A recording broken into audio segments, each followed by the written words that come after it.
I would like to welcome all of you here today.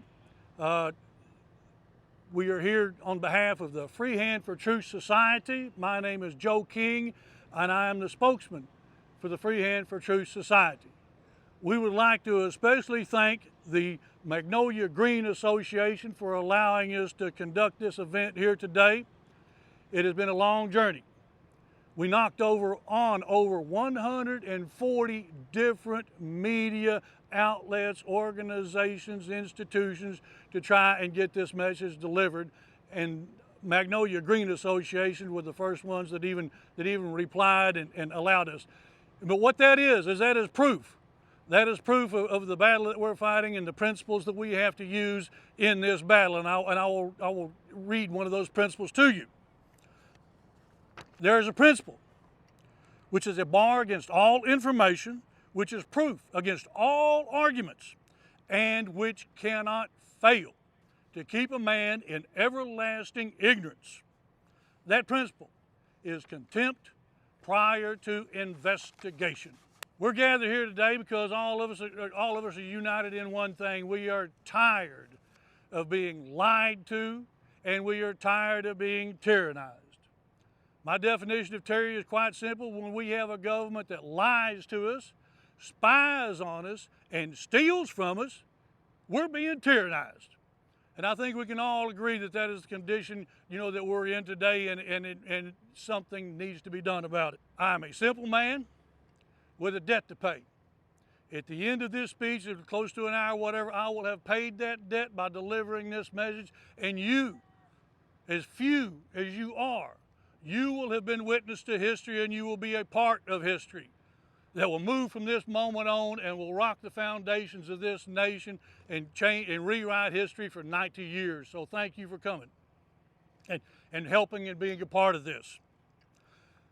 To carry on with this, we simply ask you to believe two things.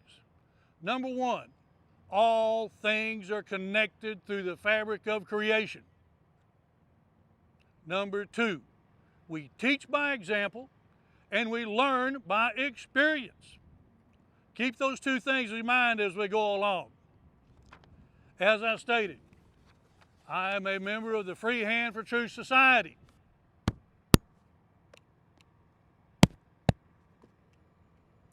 There'll be a test on that later. Now remember that, okay? Yeah. Buckle up. It's going to be a rough ride. In 1850, 175 years ago, French economist Frederick Bastiat wrote a book. The title of this book is The Law. Very simple, very plain. It's not even, you can see how thin it is. It's hardly as big as a Reader's Digest. But this book is chock full of useful information. And the useful information that it contains is Frederick Bastiat wrote this book to help the French people in their transition from a monarchy to a democracy. Since we are now in the transition from a democracy to a monarchy, it would be well wise to read this book and to study the lessons that contains in it. Frederick Bastiat put a lot of stuff in there about how to do things properly. One thing he even said, he said, just copy the United States Constitution word for word and leave out slavery and tariff, and you'll have it right. Of course, the French had to put their own touch on it or whatever, and they rewrote their own Constitution. But even more important, Frederick Bastiat issued 3 warnings in this book.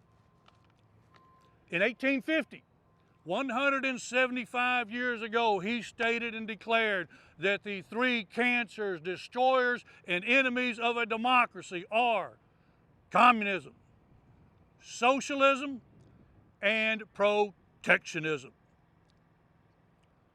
Our hair's been on fire for the last 100 years about communism and socialism, but not one word has been said about the damage done to this country. It is eating us up from the inside out. Protectionism. Protectionism is a simple process that's used to enthrone tyrants and enslave populations, and that we are experiencing that progression right now and have been for a long period of time. The premise of protectionism is number one, lie. Loudly, longly, and strongly. you invent a threat or create a crisis. In other words, fear monger. You declare it's just a lie, okay? It's just a lie. The second step is you run for election or you seek or seize power in order to solve a non-existent problem. You lied about it and now you're getting power and money to fix the problem. What could be better than that? Win-win. And the third step of protectionism is to punish and plunder with that unlawful power that is gained from telling a lie. That is the cancer, that is the moral cancer of protectionism, and that's what it is, a moral cancer. Anything that starts with a lie is moral. And that is wrong. What is wrong with this country today is we have taken economic wars. We've had wars. We've had war on drugs. We've done everything but come up with solutions based upon the truth. The first example of protectionism in this country was prohibition back in the 20s and 30s. The United States government and the powers decided that they needed to save us from ourselves. Oh, whoever heard that? They felt they needed to regulate our morals for us, to make us better people. You know, and they passed a law against drinking. That's how they were going to do it. They were going to save us from ourselves. Like, keep that in mind, okay? That's the story of protectionism. We're going to save you from yourselves. After 10 years of bloodshed, corruption, warfare, and lawlessness, prohibition collapsed and disappeared. It didn't work. Protectionism never works. But the reason that it didn't work was that they chose a popular topic. Alcohol was too popular, too powerful, and too widespread in our society today for it to be banned and barred for life. That is the reason they lost that battle.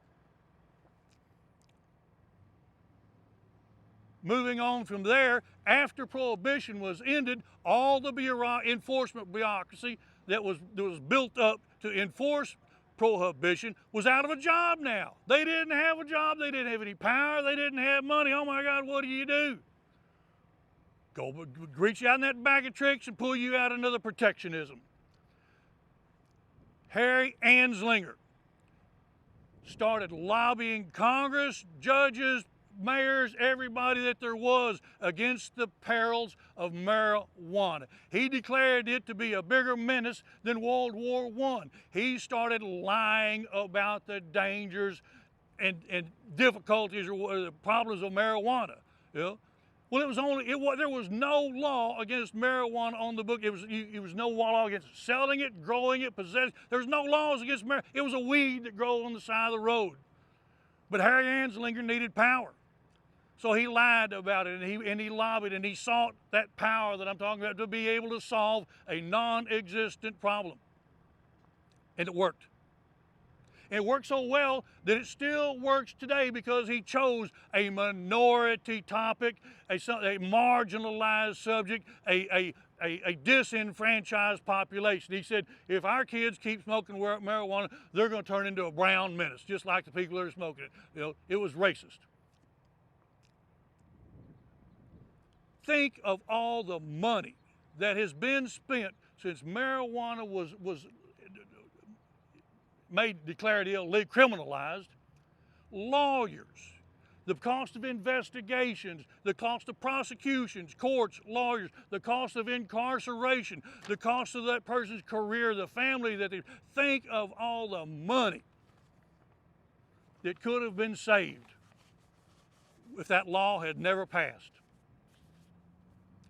Speaking of money, one of my favorite topics, this nation is $37 trillion in debt today. $37 trillion. I'm not going to ask how we got there, okay? We're there. I'm not going to ask how we pay for it. What's the plan for paying for it? What I'm going to ask is this. You know, when I borrow money, you borrow it to buy an item with, and I pay it off. Okay, I made an acquisition. I made progress in some manner or the other. What I want to know is, what did we get for our $37 trillion? What did we buy? Did we cure cancer, Alzheimer's, ALS? What did we get for our $37 trillion? I want somebody to answer that question. And that was a weave, ladies and gentlemen. Trump ain't the only one that can weave. The only thing is, when I weave, I make sense. The next example of protectionism were the McCarthy hearings in the late 50s and early 1960s. Joseph McCarthy was an alcoholic senator who was reaching the nadir of his disease. And he needed something to boost his career, to put him back in the spotlight, to get re-elected. That's all they do, is just run for re-election. But anyway, he needed something to prop him up, so he created the lie. So McCarthy created the lie about socialism and communism in Hollywood. It's not that it probably wasn't already there, but hey, it's their private beliefs, okay? There was no danger there, but he blew it up into a threat. He created a crisis and said, we need to root out socialism and communism in Hollywood. Why is Hollywood always the bad guy? I don't know. Anyway, but he picked it. So he starts conducting Senate hearings about communism. Now, he can't get communist China to come testify, and he can't get socialist Russia to come testify, so he starts subpoenaing ordinary, simple people from Hollywood, screenwriters, directors, actors, the people that do the work. He started subpoenaing them and putting them on the stand and tearing their lives to shreds. Their careers, their reputations were ruined, whether they were guilty of anything. It was the innuendo. It was the influence. It was the inference that they had. So all he had to do was have them. Oh, what do you think? Hey, it was a kangaroo court from day one, and it was designed to do one thing, and that was get Joseph McCarthy publicity. And it worked for 2 years until finally people got tired of it, and he just kept sinking downhill, whatever, you know. And people's sanity returned, which is going to happen after this speech is published and gets dispersed to the public. But there's something that happened with Joseph McCarthy's hearings. Once again, we teach by example and we learn by experience. The CIA was listening very closely, to Joseph McCarthy, and they paid attention. And they saw that the message was resonating, and they jumped on it. And they jumped on it so hard and so fast, we had a Cold War for a long time. The CIA created a Cold War on communism and socialism. McCarthy ruined lives, and the entire purpose of protectionism is to give one man power. Harry Anslinger passed the marijuana just so that one man could have power. Joseph McCarthy, the same thing. One man could have power. Well, we all know everything started going downhill shortly after that. John Fitzgerald Kennedy was elected president. And on October the 12th, 1963, John Fitzgerald Kennedy wrote an NSA memo ordering the commander in Vietnam to start an orderly, quiet withdrawal of 1,000 troops, like we should have done in Afghanistan. A nice, quiet, orderly withdrawal. We had somewhere between 16 and 18,000 soldiers in Vietnam from 1960 to 63 as advisors and trainers to South Vietnam. But Kennedy wrote this memo that we were going to start a quiet and gradual withdrawal of all the troops in Vietnam. Soon, to be the ultimate result, is we have no more troops in Vietnam. The Vietnam War was not going to happen. It was never going to happen. Kennedy wrote a memo that the Vietnam War, if his memo had been followed and he had lived, the Vietnam War would have never happened. Think about that. 50,000 of my generation would still be alive, having families and kids. Numerous, hundreds of thousands more that are injured and wounded. All the families that have been hurt over it. and it was not going to happen. 6 weeks later, John Fitzgerald Kennedy was shot dead in Dallas, Texas. 2 weeks after that, Lyndon Baines Johnson wrote his own NSA memo 2 weeks after Kennedy was dead. So 2 weeks after he wrote a memo, an NSA memo. He said, we are going to escalate the war in Vietnam. We are going to bring the full might of the U.S. military to the fight in Vietnam. We're going to war. In a period of 2 months, October and November, this country went from having a peaceful, loving president who was producing on that. We went from him and no Vietnam. In 2 months, we went from that to all-out war and Kennedy being murdered. Kennedy was assassinated because of things that had happened years earlier. Early in his presidency, there was a little issue called Cuba, okay, where we went toe-to-toe with the Russians, and Kennedy backed them down. But Cuba started a long time before Kennedy. Cuba started during World War II. All commodities and everything was rationed. After World War II, sugar became a sought-after commodity. It was candy bars, cereal, everybody wanted sugar. Well, where did the sugar come from? It came from Cuba, okay? And Fulgencio Batista was the CIA's dictator of choice to keep reign over Cuba, because what's happened to the CIA, well, I won't go get that further. Let's stay on this. So the CIA had a presence in Cuba. Who else had a presence in Cuba? You've seen The Godfather. The Mafia had a massive gambling operation in Cuba. Lucrative. It was the Las Vegas of the East. It was a cash cow for them. And there was one other entity and organization that had operations set up down in Cuba, and that is the FBI. J. Edgar Hoover set up a fly trap in Cuba to blackmail politicians, judges, representatives, anybody that he could get the goods on, he would blackmail. They would come down to Cuba, and they would have a nice time, debauchery, gambling, whatever. But but Hoover had men stationed down there to get this recorded on film, okay?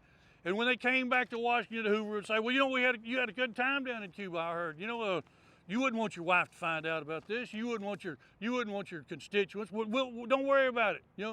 We'll take care of you. Who would say, well, we're on your side. We understand. This will never get out. Blackmail. So that was the situation in Cuba when Kennedy came into office. Those people, and it's funny about ownership. They felt like they owned Cuba. How does that happen? Because after they got overthrown, they tried to retake it in. They thought it belonged to them. It didn't. It didn't even belong to us. Hell, Kennedy got peace by giving away something that didn't even belong to us, Cuba. Kennedy got shot because he was going to fire J. Edgar Hoover. John Fitzgerald Kennedy was shot dead November 22nd, 1963 in Dallas, Texas, because he was going to fire J. Edgar Hoover. Now, why in the world would he want to fire J. Edgar Hoover? My God, he's the head of the FBI. Well, it could be because he was a treacherous tyrant criminal. Here are the crimes that J. Edgar Hoover committed while he was director of the FBI. Number one, Hoover was being blackmailed himself by the Mafia. They had the goods on him. They were not only blackmailing, but they were bribing him. They would send him down to Hialeah racetrack down in Florida and tell him which horses to bet on, and that horse would win, and Hoover thought, oh, look what I won, That's called blackmail. He stole glory from women who were tirelessly working in the United States to break the Nazi code during World War II. They would come up with a big finding where they weren't working for the FBI, but they said, well, we got to give to Hoover because he's in charge of domestic surveillance. He's in charge of domestic security. They would give that. He wouldn't tell the people, hey, these brave women are working hard to this. He would, look what the FBI found here, ladies and gentlemen. He and LBJ spent the entire World War II stateside cultivating contacts, power, and money. Does it sound funny or strange to anybody, you know, why a little senator from Texas could end up owning a TV station and a ranch? Hoover also, he blackmailed judges, representatives, anyone with influence or power that he could get the goods on, he would squeeze them. He spied on United States citizens illegally, without warrants, without any cause. Mostly they were war protesters. Well, really, he also investigated the people that were in the civil rights, which was before the Vietnam War. He tried to blackmail Martin Luther King, as a matter of fact, right before he accepted the Nobel Prize. You know, Hoover went to him and said, "You sure you want to accept that? Because I got all these pictures." Hoover tried to blackmail JFK. Now, the President of the United States, no wonder he wants to fire the FBI director. He's getting, after Cuba, and Kennedy refused to provide the air cover for the clandestine operation of the CIA, Hoover went to JFK and said, "You need to play along, okay? We started this game while you were over there in the war fighting, and we've had this game going for a long time, and you need to play along," threatening the President of the United States, that treacherous tyrant, coward. LBJ was going to fire him, but he couldn't. He was going to wait probably till the next election cycle.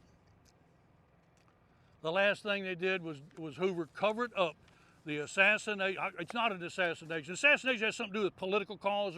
It wasn't. It was for greed and power, and it was a murder.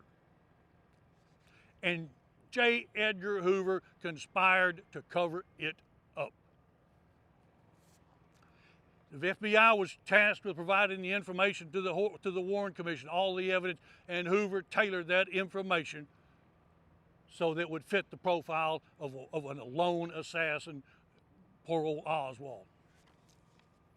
So that's why Kennedy was going to fire Hoover. Now the problem with that is Hoover knew all the secrets. If Kennedy had fired Hoover, Hoover wouldn't have gone down alone and by himself. He would have taken everybody in Washington with any power with him. Secrets. Secrets, people. These are the dirty, dirty secrets of this country, and it is what is killing the soul of this country. And that's the secrets that they wanted to keep by murdering Kennedy. They wanted to keep Hoover's secrets, the blackmail files, everything. They wanted to keep it secret, and it was so evil that they were willing to kill the President of the United States to keep those secrets secret. Hey, they talk about releasing the Kennedy assassination files. What we want to see is Hoover's blackmail files. We want to see all the people that he had turned into traitors against this country. That's what we want to see. It ain't there. I say that. Hey, I hope it's there. You know? If somebody wants to really look for something tangible and meaningful, go find Hoover's blackmail files. But you see, there's a problem in murdering the President of the United States. There's kind of some people that don't think that's a very good idea, okay? So, on October the 12th, 1963, when Kennedy wrote that memo, Hoover, the CIA, and other intangible corruptibles in there wove it around and said, "See, Kennedy is soft on communism." Remember Joe McCarthy? Communism, communism? John Kennedy is soft on communism. We got to get rid of him. And that gave them their excuse to take out Kennedy in Dallas. It's a twist in your mind, okay? They were protecting this country by killing Kennedy.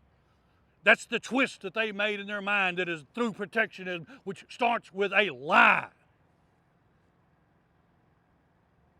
So they made that twist and said to themselves they were going to save this country by taking out the best president we've had in 100 years. Well, in a long, long time. And they did. Well, now, okay, Hoover's safe, okay, he's safe. What do we do about LBJ? He participated, he's in the cover-up, What about LBJ? Oh, yeah, well, let's reach down in our bag of tricks and pull out some more protectionism. 2 weeks after Kennedy was murdered and they got their power and they got their money, LBJ declared war on Vietnam, and he did it. He didn't, oh, you can't do that. He did it through the same means Kennedy. He wrote his own NSA memo that said, like I told you previously, we were going to escalate the war in Vietnam. Hey, that protected LBJ a lie. He lied that Vietnam was a threat to our way of life. A country that was 50 times smaller than us, had no military industrial complex, no Navy, no Air Force. Vietnam was declared to be a threat to our way of life. I want somebody to tell me what our way of life is and why it is so precious, so valuable that we have to waste 50,000 young American lives in a war so that we can maintain our way of life. Somebody tell me what that is, please. It ain't worth it to me. So LBJ declared war on Vietnam. You can't fire a sitting president in a war. You can't change horses. So Johnson was saved by the Vietnam War, and that's exactly why he did it, to gain wartime powers. He was a nothing during World War II, and he saw how good everybody looked coming in and knew, oh, he was sitting backstage, so he wanted wartime powers so he could gain that wartime glory that he missed out on, that he chickened out on. How about that? He didn't miss out on it. He chickened out on it. But he wanted it. He wanted that glory. He wanted that power. And he declared war against Vietnam and sacrificed 50,000 young lives to get it. That is the dirty secrets that is killing this country today. The next example of protectionism is the pardon by Gerald Ford of Richard Nixon. Richard Nixon committed the most heinous crimes a president of the United States ever, and we caught him at it. And we were going to, and finally we were going to do something. We were going to achieve justice. We were going to administer justice to Richard Nixon. No. Gerald Ford said, you can't do that. He said, you will cause these American people to pee down their leg. You will cause them to shiver in fear. They will melt down. These people are too small, too weak, too powerful to be able to take the legal prosecution and trial of a former president. That's too much for them. We can't have that. We got to save these poor little weak people. Once again, save these poor little weak people, prohibition. So Gerald Ford pardoned Richard Nixon of all crimes. He could never be held accountable for any crimes against the American public that he committed. Why did Gerald Ford do that? He didn't do it to save you or people or anybody back then. Gerald Ford did that to save his own hide. Because Gerald Ford was part of the cover-up of the murder of John Fitzgerald Kennedy, and Richard Nixon knew it. And once again, if Nixon went down, just like Hoover, if Nixon went down, he was going to take a lot of people with, not only Gerald Ford, he was going to take a lot of people with, and nobody in Washington with any power or money wanted that. They did not want Nixon to take the stand, period. Hey, it would have been fine with me. I wouldn't have shed a tear. I wouldn't have done anything. If they had prosecuted Richard Nixon, convicted him, and Gerald Ford pardoned him, hey, that's fine. Justice was administered. But no, we can't even have our day in court. These presidents are sacrosanct. These presidents are idols. These presidents are gods. We can't do anything to them for any crimes that they do. We need to take a page out of the Egyptians' book. Every so often, Egypt would catch a bad pharaoh, okay? Just an evil, SOB. But you know what? And during his reign, they would carve all kinds of symbols and monuments and put his name here and name there. But you know what happened after that SOB died? those same Egyptians would go and chisel his name off all his money. He would be erased from history. That ain't what we do. We go and elect monuments to our tyrants. We name airports, schools, freeways, waterways after our tyrants. We are sick. We are sick. Now, remember the story about Kennedy being soft on communism? That NSA memo that he wrote? That caused, that somehow or another, allowed them to kill him? That NSA memo, he was soft on communism? Here is why Kennedy was not going to get us involved in Vietnam. Number one, he served and fought in the United States Navy during World War II, and his brother got blown out of the skies over Europe in a plane. Kennedy fought in World War II, and he fought in Southeast Asia. He knew the logistics of fighting a war thousands and thousands of miles away from shore. He knew the logistics of fighting a swampy terrain battle. He knew that part of the country because of his service. After the war, Kennedy was elected a representative in 1950. He went back to Vietnam. Not back, he went to Vietnam for the first time. And over there, he spoke to the French government. The French were in, just like Russia was in, got their butts kicked in Afghanistan before we decided we want a taste of that too. The French were getting their butt kicked in Vietnam before we decided we wanted a taste of that too. And Kennedy was in Vietnam when the French were getting cut to pieces at Dien Bien Phu. And he saw, and he talked to the men in the field, the people that were fighting, and they told him, do not ever get your country, your forces, or your people involved in a quagmire war that has no borders, no boundaries, no goals, no time. It's just, you don't know who your enemy are. I said, do not. And Kennedy heard that message. And he swore that he was not going to sacrifice the young men of this country for a needless war in the swamps of Vietnam. That is why he was soft on communism. Because he had been and he had seen. And he knew the conditions. He had firsthand knowledge of why we should never start that war in the first place. And that is why he wrote that NSA memo. Why is it that protection always seems to end up in a war? George Bush failed to protect this country in the way and the manner in which someone is supposed to protect and uphold the Constitution that they swear to. George Bush failed. And that failure cost the American people dearly. I'm not going to get into the details of it, but what did he do? What did he do? He covered up his failure. He covered up his failure with a war. We were concerned that we were recovering from a 9/11 attack. And we were getting back on our feet kind of, and we'd wiped out Afghanistan, but all of a sudden, oh my God, they're going to start asking about how this started in the first place. We can't have that. So he started another war to cover up his domestic failure. And he lied about it.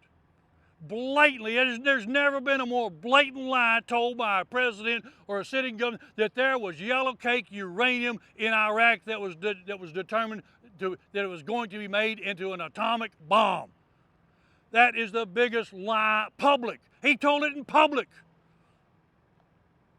And he used that lie to start the Iraq war, just like the protectionism formula. Lie, get power. He went to the UN and got power. He sent poor Colin Powell to trash his reputation to the UN to get that power.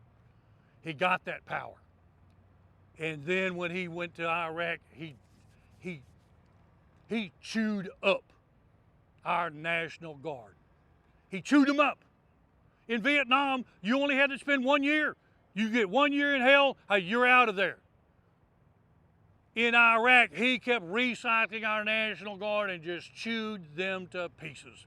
Well, all because of one lie. Let's get backtrack a little bit, and this is a testament to the malleability, and why protectionism has been so difficult to define and determine and diagnose. World War II, Hitler came to power in Nazi Germany in 1930. He came to power by lying about the Jewish people, by demonizing them, marginalizing them, making them less than human, and making them responsible for the German people's misery. That is the lie that Hitler told, and he asked for power to be able to restore the German people back to their glory that these Jewish people have stolen from them. No wonder they were willing to kill 6 million Jews with that lie. I mean, hell, look what they stole from us. No. But the issue, though, is that process has since been called Nazism. It is not Nazism. It is just another strain of protectionism. Just like cancer, just like you have liver cancer, lung cancer, renal, all kinds of cancer.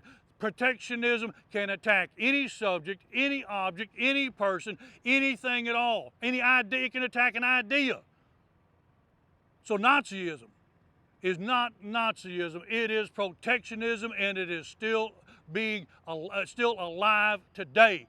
People are believing in that evil force. So that's why protectionism has been so difficult at this point to be able to say, hey, how do we get there? It is malleable. You can convert it to any purpose that you want, as long as you tell a lie. So hopefully we're trying to define protectionism in the present sense. The present sense is, I'm not going to get into Donald Trump's issue. I'm simply going to keep it simple. He was elected in 2016, Dale. 2016. I want to ask you a simple question. Did Mexico pay for the wall? Simple question. I just want a yes or no answer. Did Mexico pay for the wall?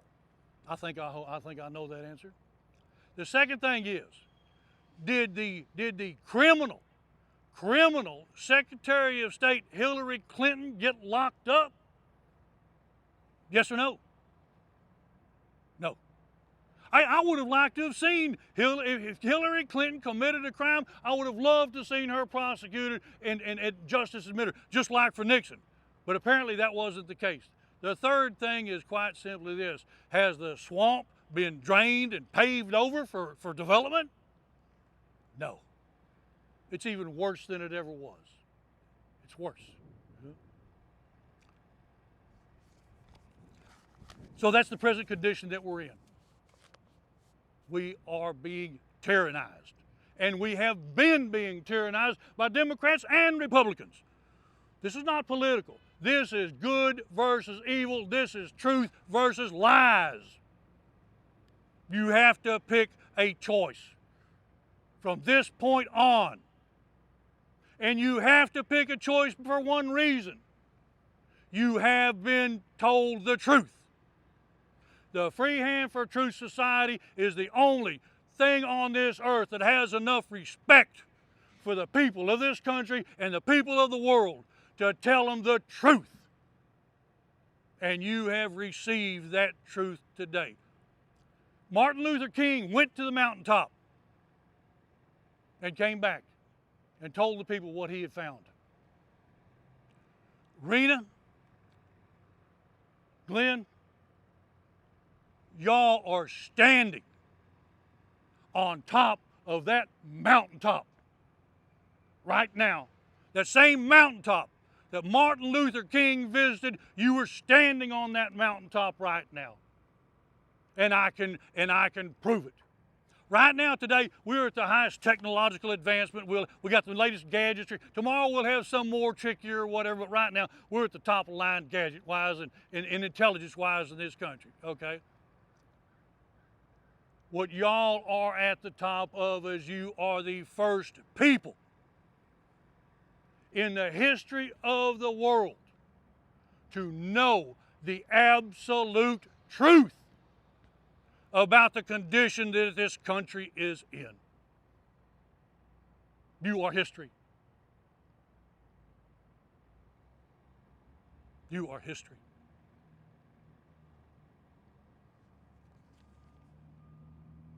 Now, what do we do? What do we do? We've diagnosed the condition, okay? We've diagnosed the condition. What do we do? Don, what do we do? Fight. Fight. What do we fight with? We fight with the truth. There is nothing, absolutely nothing more powerful than the truth. And you now have it in your possession. Now what the truth does for you also is it does you Flight 82.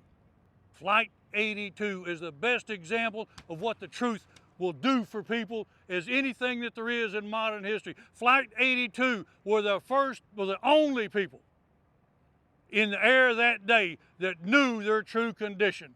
All the other flights that crashed, they didn't know their true condition. But when Flight 82 found out the absolute truth about their unfortunate condition, they rose up and defeated their oppressors and died as free men. That's what the truth does to you. It gives you the power to act like heroes. It gives you the power to sacrifice for your fellow man. It gives you the power to do the right thing. So where do we go from here? How do we fight? Remember that test?